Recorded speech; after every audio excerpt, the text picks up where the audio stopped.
Assalamualaikum warahmatullahi wabarakatuh.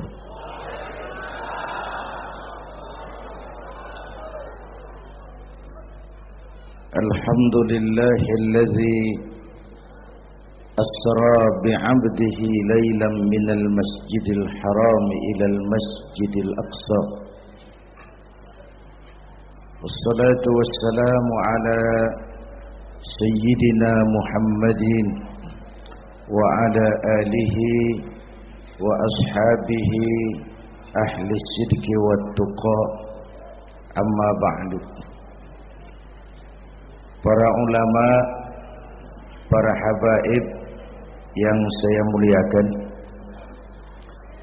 wabil khusus Fadilatul Mukarram Sahibul Bait Kiai Haji Uci Turtusi, yang terhormat Bapak Wali Kota Tangerang, Bapak Haji Wahidin Halim, hadirin hadirat ma'asyiral muslimin yang saya cintai.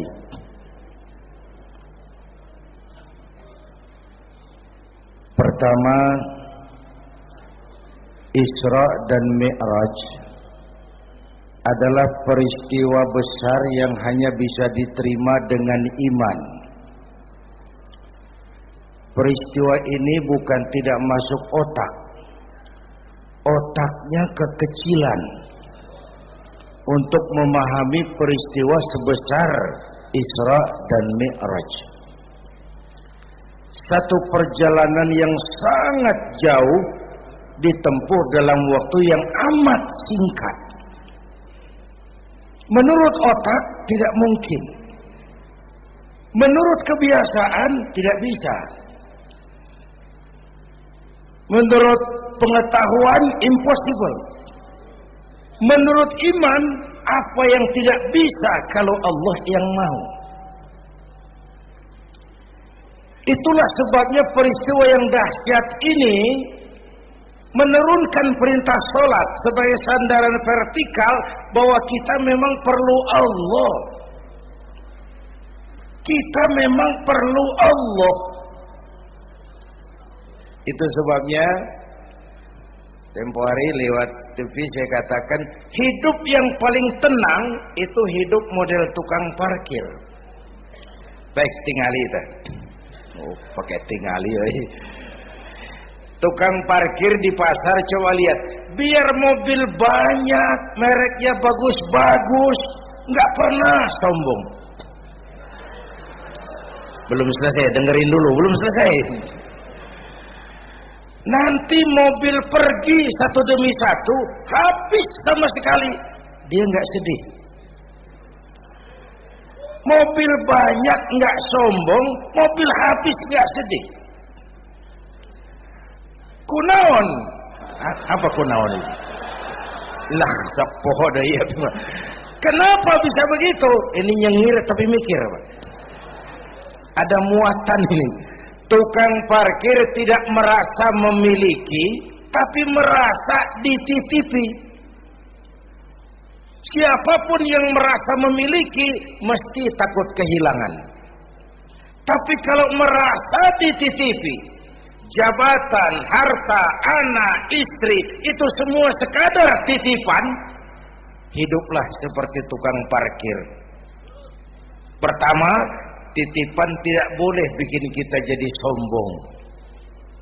Dititipin kok sombong, nggak pantas dong.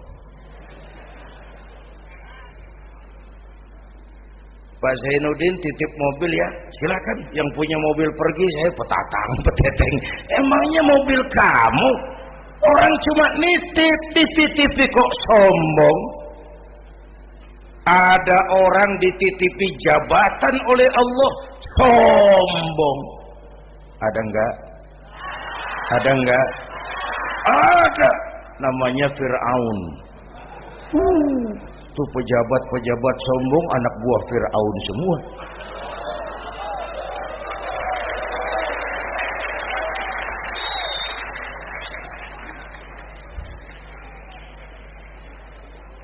Ada orang dititipi harta oleh Allah jadi orang kaya, sombong, mentang-mentang kaya sama tetangga nggak mau kenal, mentang-mentang kaya orang lain kecil semua, mentang-mentang kaya jalan nggak nginjak tanah. Kuntilanak dititipin kok sombong, nggak pantas dong. Satu. Yang kedua, titipan harus dijaga baik-baik. Kalau tidak dijaga bisa rusak. Kalau rusak yang nitip marah, yang nitip marah. Pak, saya mau ngaji, titip sepeda motor, silakan. Selesai pengajian sepeda motor diambil, kaca spionnya pecah, knalpot hilang, bemper penyok, marah nggak? Saya kan nitip, kenapa nggak dijaga? Apa bedanya? Allah nitip anak 3 orang di rumah kita, nggak dijaga, yang satu mabuk, yang satu judi, yang satu ngerampok. Yang nitip marah.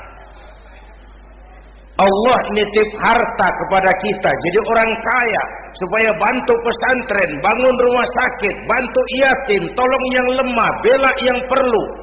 Pelitnya 17 setan. Yang nitip marah. Sudah nggak pakai dong. Sekarang yang makro. Allah titip Indonesia. Hai rakyat, ini Indonesia, aku titip, kata Allah. Ini titipan mahal karena ditebus dengan keringat, air mata, darah dan nyawa. Aku titip Indonesia. Ini negara besar, buminya subur, di bawah perut buminya ada gas, minyak, batu bara. Kekayaan negeri ini dikuasai oleh negara, tapi harus digunakan bagi sebesar-besar kemakmuran rakyat. Itu amanat. Disalahgunakan, dikorupsi. Yang nitip ini kan musim din-din ini lagi nggak enak bulan-bulan ini nih. Nazarudin, Syarifudin, yang ceramah Zainuddin lagi ini.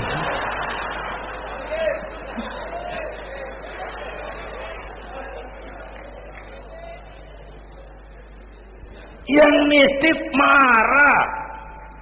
Kalau yang nitip marah, dia suruh makhluknya yang lain negur kita. Makhluknya yang lain diperintah negur kita. Siapa? Merapi, batuk, Bromo muntah, Semeru demam, Anak Krakatau menggigil, angin puting beliung, banjir di mana-mana, gempa, longsor, hujan es. Kebayoran hujan es. Tetangga saya udah nyiapin sirup, mau hujan es. Innalillahi wa inna ilaihi rajiun. Angin teh makhluk, mang. Air makhluk, gunung makhluk, tidak mungkin makhluk bergerak sendiri. Eta teh Merapi teh demo, mang, demo. Kalau kita rakyat kecil demo, Satpol PP turun. Kalau Merapi demo, siapa yang mau ngademin? Mbah Marijan. Selesai. Mbah Marijan udah kumpul sama Mbah Surip di alam barzah tuh, udah rapat saya dengar. Kata Mbah Surip, tenang saja Mbah Marijan, tak gendong, aman.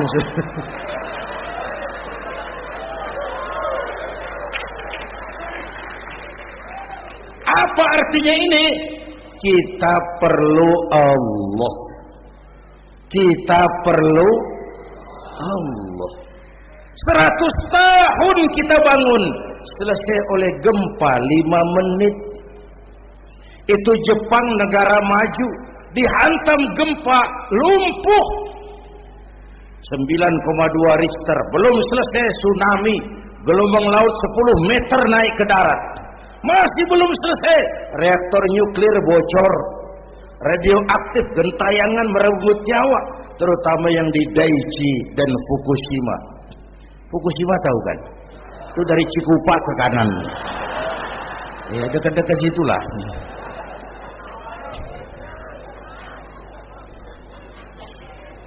Kita perlu Allah.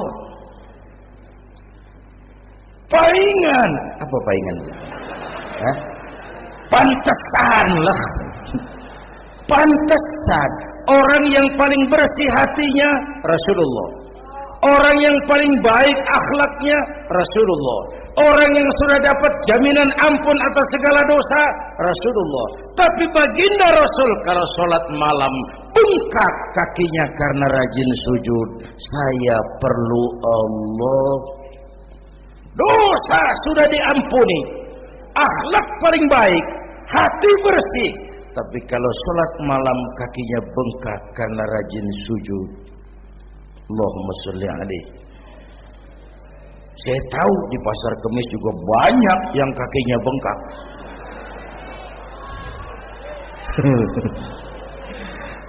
Kita perlu Allah. Itulah sebabnya dengan Isra Mi'raj turun perintah sholat agar kita punya senderan. Saya senderan ke tiang, tiangnya roboh, saya jatuh. Saya senderan ke tembok, temboknya ambruk, saya jatuh. Saya senderan sama orang kaya, dia jatuh miskin, saya selesai. Saya senderan sama jenderal, dia pensiun, saya selesai. Tapi kalau saya senderan kepada Allah, Allah tidak akan pernah miskin, tidak akan pernah berkurang kekuasaannya, tidak akan pernah lumpuh, dan seterusnya. Karena itu memperingati Isra Mi'raj, ayo dengan semangat memantapkan keimanan. Ini zaman entertain, orang pada pinter bikin bungkusan. Hati-hati sekarang, banyak minyak babi cap unta. Sekarang ini kiai sama dukun tipis bedanya. Tuh kalau muncul di TV kadang-kadang kita bingung, kiai apa dukun sih? Pemburu hantu pakai sorban. Ntar kiai gue suruh pakai helm. Atribut aja udah kacau sekarang. Ini zaman entertain, orang pandai bikin bungkusan. Maka kembali kepada ajaran agama, kita harus disiplin. Semua konsep agama muaranya disiplin. Syahadat apa? Disiplin akidah. Saya bersaksi tidak Tuhan selain Allah. Kalau begitu, saya tidak akan menyembah kecuali hanya kepada Allah. Saya tidak akan menyekutukannya dengan sesuatu pun. Lalu saya bersaksi Nabi Muhammad utusan Allah. Kemudian Nabi terakhir. Lalu tidak ada Nabi sesudah beliau. Harga mati, titik. Disiplin. Berapa kali kita sudah dibohongi Nabi pandemi palsu? Mulai dari Ahmad Musaddiq, ya, pelatih badminton jadi Nabi. Innalillahi wa inna ilaihi. Dapat wahyu di Bogor. Padahal di Bogor biasanya orang dapat talas itu. Dapat wahyu. Ditangkap polisi 4 tahun dihukum. Selesai dia rancai kek Bandung. Namanya Zayuti, tukang cukur. Ngaku dapat wahyu jadi nabi lagi. Dan anehnya ada aja yang ikut. Selesai lalu pindah ke Jakarta, Lia Edan. Ngaku Jibril. Ditangkap di polisi, dihukum 2 tahun. 3 bulan lalu sudah bebas. Ditangkap, paling hebat polisi kita itu. Bukan cuma teroris, Jibril. Di mana di dunia ada polisi tangkap Jibril kalau bukan?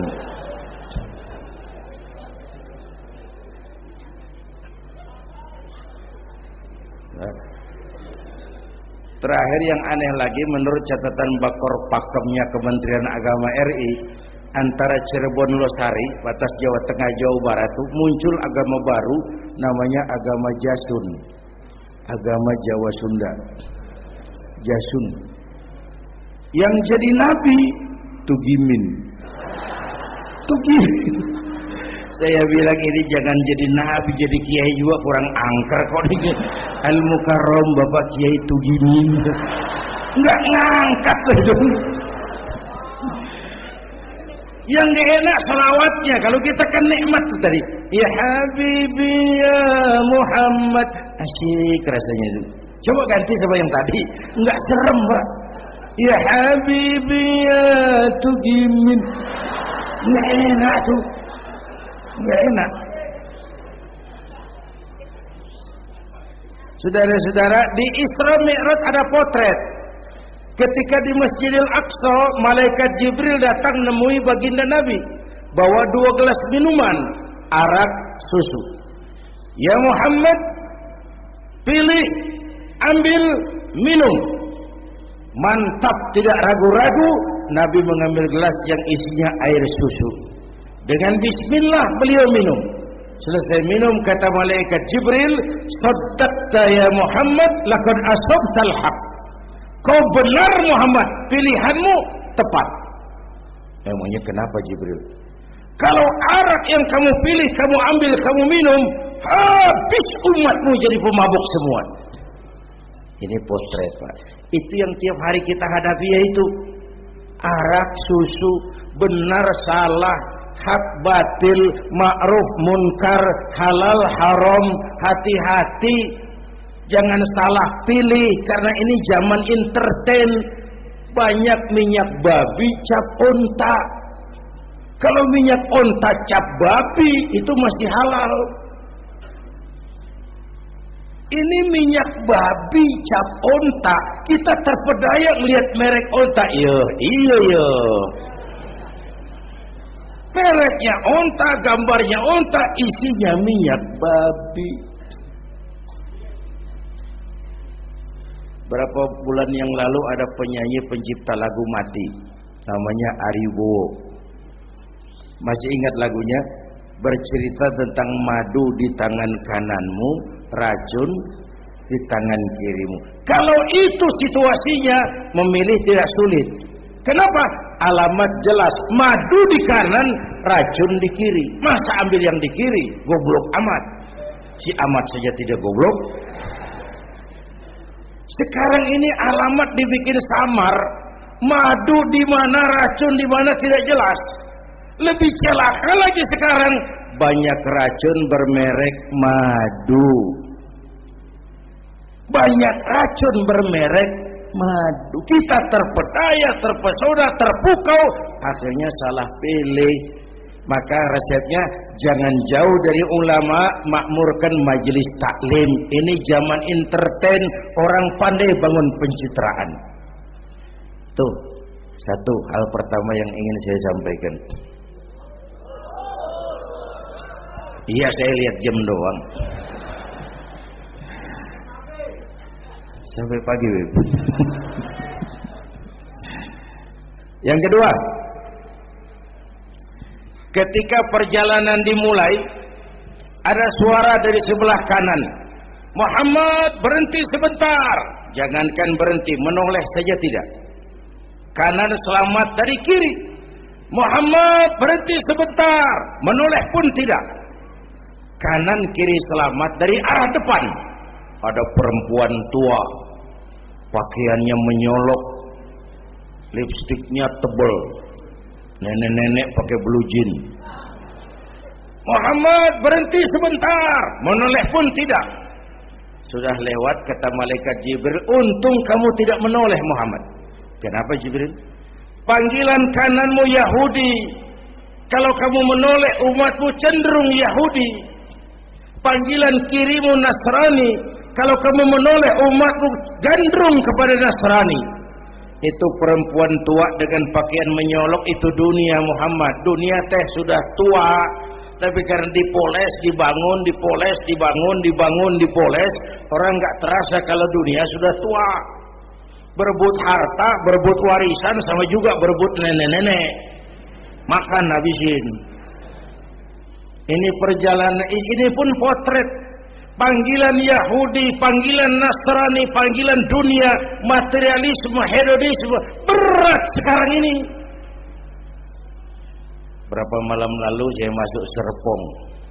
Saya sedang lihat Serpong berubah jadi kota satelit. Bangunannya bagus-bagus. Saya telisik, sekolahnya Don Bosco, Santa Maria, Santa Ursula. Gerejanya, mbahnya gereja dibangun di pojok itu. Serpong. Awas panggilan Nasrani. Saya masuk Bekasi, Sukmajaya. Sekolahnya Yayasan Penabur. Mulai dari TK sampai perguruan tinggi. Gerejanya besar. Awas panggilan Nasrani. Bahkan di Karawang mereka sudah bangun kuburan mahal. San Diego. Ada teman saya pengusaha bikin pesen kuburan 200 meteran itu 5 miliar. Karena tanahnya berbukit, bergunung, indah dan malaikatnya rada baik. 5 miliar.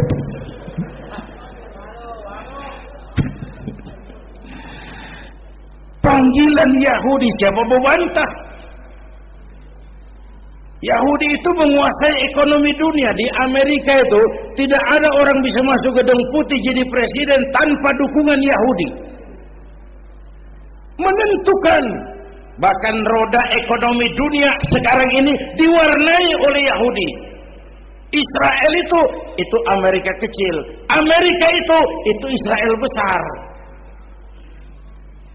Lalu panggilan Nasrani dengan segala gaya dan dana, dan terakhir panggilan materialisme dunia, panggilan hedonisme, panggilan materialisme.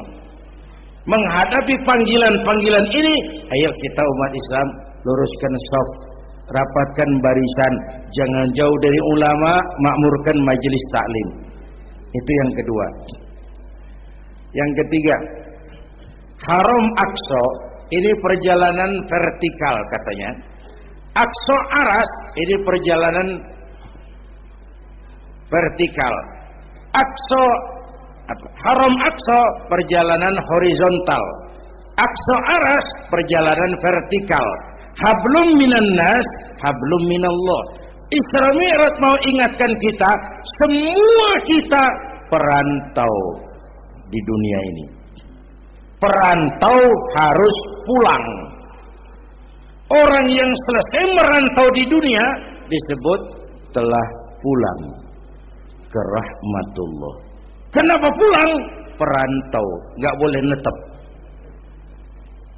Bodoh kalau ada perantau, tahu perantau, tapi nggak pernah mikirin pulang.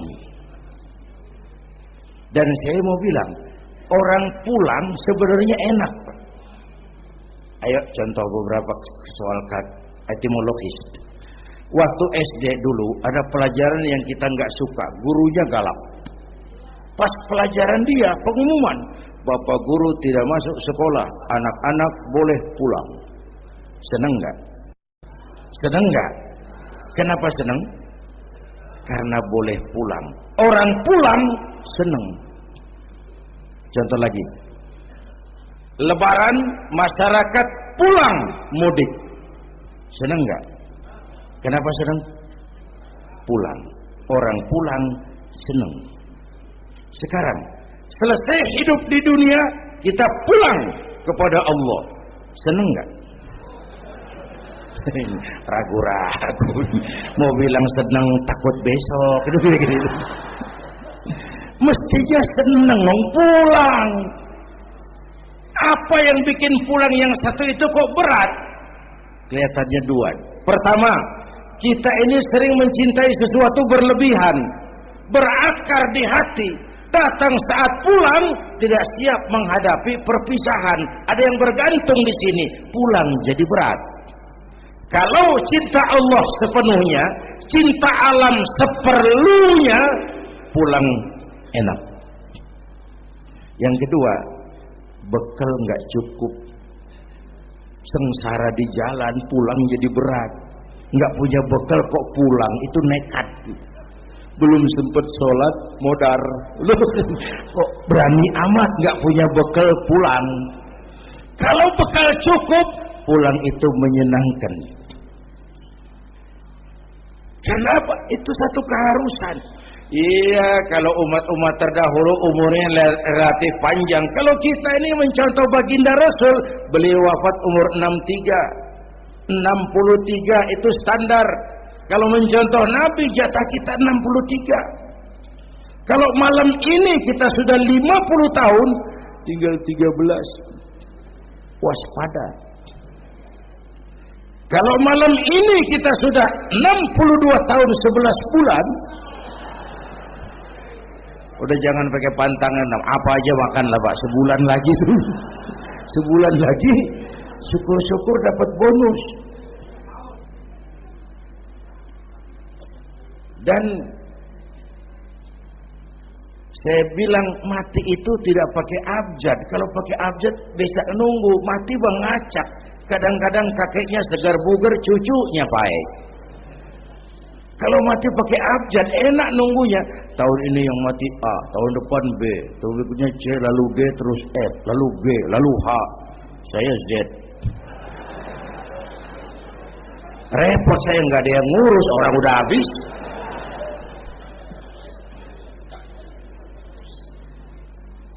Bapak Ibu hadirin, malah aneh. Jam 6 pagi sopirnya mati. Jam 10 siang, 4 jam kemudian Mbah Suritnya yang mati. Sebelum mati dia pesan sama teman saya W.S. Rendra, Mas, saya kalau mati tolong dikubur di bengkel teater Depok. Monggo, dikubur sama Rendra. Belum seminggu Rendranya ngikut, mati. 1 bulan sebelum Rendra, lebih dahsyat lagi, Michael Jackson mati. The King of Pop, Raja Pop dunia mati. Apalagi penyanyi keroncong, lebih mati lagi. Ada hidup sesudah mati, ada akhirat sesudah dunia. Semua kita perantau, dan perantau harus pulang. Bapak Ibu hadirin yang saya hormati, oleh karena itu, dengan semangat itu, ayo kita tingkatkan ibadah kepada Allah Subhanahu. Penutup, Isra Mi'raj itu filter. Setelah terjadi peristiwa itu kelihatan, yang beriman makin mantap, ini golongan Abu Bakar Siddiq. Yang kafir makin kurang ajar, ini golongan Abu Jahal, Abu Lahab, Abu Sufyan, dan abu-abu lain kumpul di situ. Yang ragu-ragu kafir lagi. Ini kristalisasi.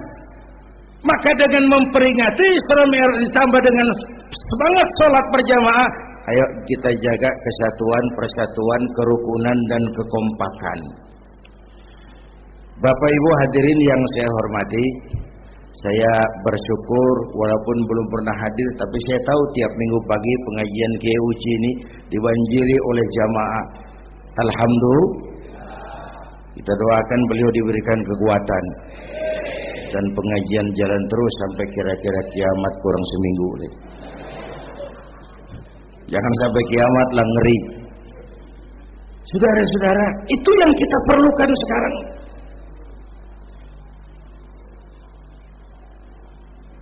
Menjaga semangat kebersamaan seperti diajarkan di masjid ini. Coba tinggali akhlak masjid. Siapapun masuk masjid, copot sendal, buka sepatu. Kenapa? Tidak ada warga kelas 1 di sini. Semua sama di depan Allah. Ini masyarakat yang mau kita bangun. Lurah masuk masjid, buka sepatu, rah. Camat masuk masjid, buka sepatu, mat. Wali kota masuk masjid, buka sepatu. Ini Pak yang ngomong dia tuh. Sembarangan tahta. Gubernur masuk masjid, buka sepatu, Nur. Presiden masuk masjid, buka sepatu, Den. Ini masyarakat yang mau kita bangun. Kan keadilan di negeri kita ini masih mahal. Hukum masih sering seperti pisau, tajam ke bawah, tumpul ke atas. Kalau yang kecil salah hukum cepat-cepat ditegakkan, yang besar salah cicing wae pura-pura teu nyaho. Itu yang melukai rasa keadilan. Bapak Ibu hadirin yang saya hormati, itu yang melukai rasa keadilan. Kalau mau lapor kehilangan ayam, itu harus jual kambing. Ingin menang berperkara, jual sapi. Ngurusin ayam hilang kok jual kambing, jual sapi. Itu harga keadilan yang harus kita bayar. Karena itu ke depan belajar dari sejarah, kita bukan cuma perlu pemimpin pinter, tapi juga benar. Malahan lebih baik benar enggak tapi pintar ketimbang pintar tapi enggak benar. Capek dibohongi pemimpin yang cuma pintar tapi enggak benar. Disuruh ngurus beras malah nimbun beras. Disuruh ngurus laut jadi bajak laut. Disuruh ngurus hutan rame-rame jadi orang hutan.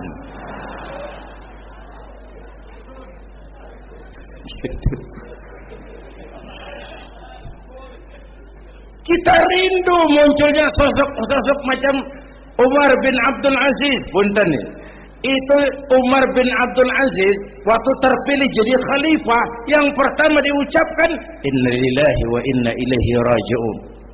Terpilih jadi presiden bukan alhamdulillah, innalillah. Pagi dilantik, malam pesta. Pesta apa? Dangdut? Enggak. Pesta air mata. Di mana? Di mihrab dalam masjid, sujud sambil berlinang air mata. Istrinya tanya, "Bang?" "Iya sayang." "Oh, udah dengerin aja, orang improvisasi." "Iya sayang, abang kan sekarang jadi khalifah." "Kenapa nangis?" "Itu Fatimah, itu sebabnya saya nangis karena saya dipilih aklamasi secara sebagai khalifah. Setelah jadi pemimpin yang terbayang oleh saya, yatim piatu yang merintih kelaparan, janda-janda tua yang perlu bantuan, rakyat saya yang belum bisa menemukan haknya secara wajar. Saya takut saya zalim kepada mereka. Saya nangis mohon pertolongan Allah." Pagi dilantik, malam pesta, tahajud. Esok harinya karena pemimpin baru, banyaklah pejabat-pejabat gubernur cari muka. Namanya presiden baru, ada yang kirim emas, pakaian mahal, berlian, mutiara, dikumpulkan sama istrinya. Umar tanya, "Fatimah?" "Iya bang." "Banyak hadiah yang kau terima?" "Banyak bang, intan, berlian, mutiara, emas." "Kau senang?" "Saya senang bang." "Oke, kalau kau senang itu hadiah intan, berlian, mutiara, kumpulkan sebanyak-banyaknya dan besok kita cerai. Tapi kalau kau sayang saya, itu hadiah intan, berlian, mutiara, jual, uangnya masukkan baitul mal untuk ngurus rakyat kita." Apa jawab istrinya?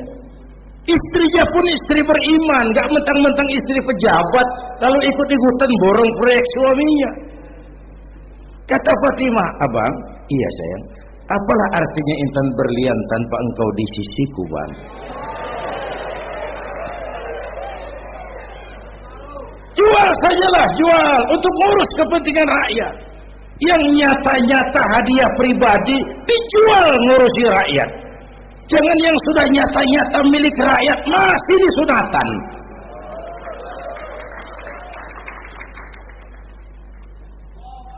Yang antik lagi, satu malam beliau kerja di kamar, pakai lampu templok, nulis.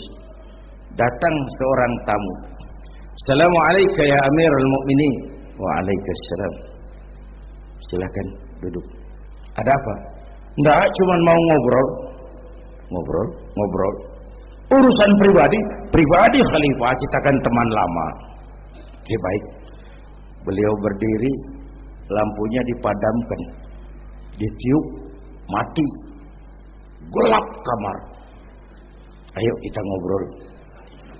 Tamunya heran, Ya Khalifah, iya.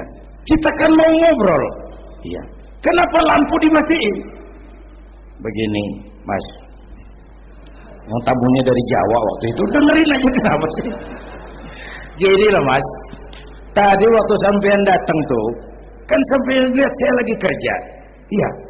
Saya kerja tadi ngurusi rakyat. Tentu. Saya kan pakai lampu. Memang. Lampunya kan pakai minyak. Pasti. Minyaknya kan beli. Iyalah. Belinya pakai uang. Tentu. Uangnya uang rakyat. Kita mau ngobrol urusan pribadi, nggak usah pakai minyak rakyat Mas. Ayo ngobrol sampai subuh ini. Kalau yang kecil saja orang sudah berhati-hati, apalagi menghadapi urusan yang jauh lebih besar ke depannya. Bapak Ibu hadirin yang saya hormati, oleh karena itu kita memerlukan semangat kebersamaan, walaupun tidak harus selalu bersama-sama. Ini ada potret terakhir. Baginda Nabi di awal-awal perjuangan didampingi 5 figur utama. Pertama, Nabi punya Sayyidina Abu Bakar Siddiq. Ini sahabat merangkap mertua, orang tua bijaksana, tempat Nabi tukar pikiran. Kampung itu enak kalau ada yang dituain. Yang kedua, beliau punya Umar bin Khattab, Al-Futuhat Al-Islamiyah, imam tapi jenderal, jenderal tapi imam, gagah, berani untuk Islam. Selesai? Belum. Yang ketiga, Nabi punya Utsman bin Affan, pengusaha tapi santri, penyandang dana. Umat akan maju kalau banyak punya Utsman. Yang keempat, Nabi punya Ali bin Abi Thalib, tokoh muda tapi intelek. Yang kelima, beliau punya Khadijah binti Khuwailid. 5 figur utama bahu-membahu membantu perjuangan Nabi. Begitulah kita berjuang. Mesti punya segala hal. Mesti punya senjata yang namanya golok, gergaji, pisau, silet. Harus punya. Kapan makainya? Lihat lawannya. Yang kamu hadapi apa? Kumis Pak, silet turun. Yang kamu hadapi apa? Akar kayu nangka Pak, kampak maju. Ini kita sering emosi enggak pada rugu. Yang dihadapin kumis, kampak yang maju. Urusan enggak selesai bibir bongkar. Anak-anak muda enggak cukup dibakar emosinya. Berani harus, nekat jangan. Berkorban siap, konyol nanti dulu. Mati syahid, ayo. Mati sangit, jangan. Berani sama nekat tipis loh bedanya. Berani harus, nekat jangan. Berkorban siap, konyol nanti dulu. Bapak Ibu hadirin yang saya hormati, dengan semangat kebersamaan saya yakin kita bisa berbuat lebih banyak. Inilah barangkali sekelumit ikut tasyakur saya. Mudah-mudahan ada manfaatnya buat kita semua. Lebih kurang mohon maaf. Usikum wa iyaya bitaqwallah. Aqulu qawli hadza wassalamu alaikum warahmatullahi wabarakatuh.